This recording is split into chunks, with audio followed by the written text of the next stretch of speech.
आज आपण पपईचा शेक तयार करणार आहोत।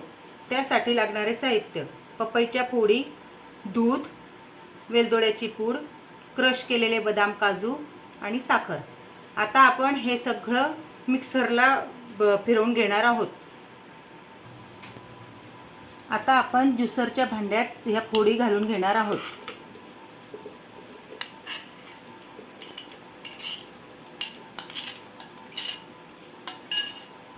त्यानंतर हे दूध,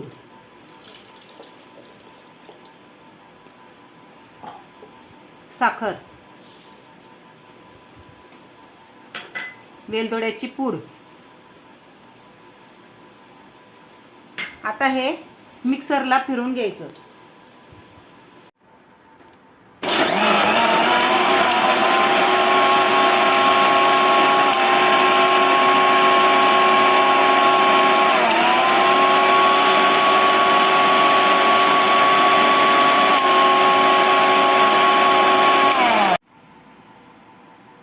आपला शेक रेडी आहे।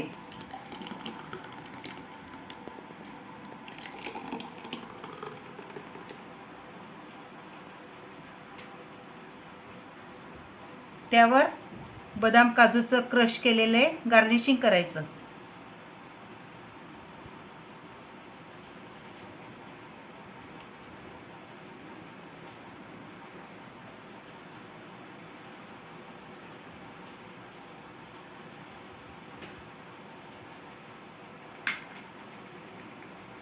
आपला शेक रेडी आहे। माझी रेसिपी आवडल्यास मला सबस्क्राईब, लाईक आणि शेअर करायला विसरू नका। धन्यवाद।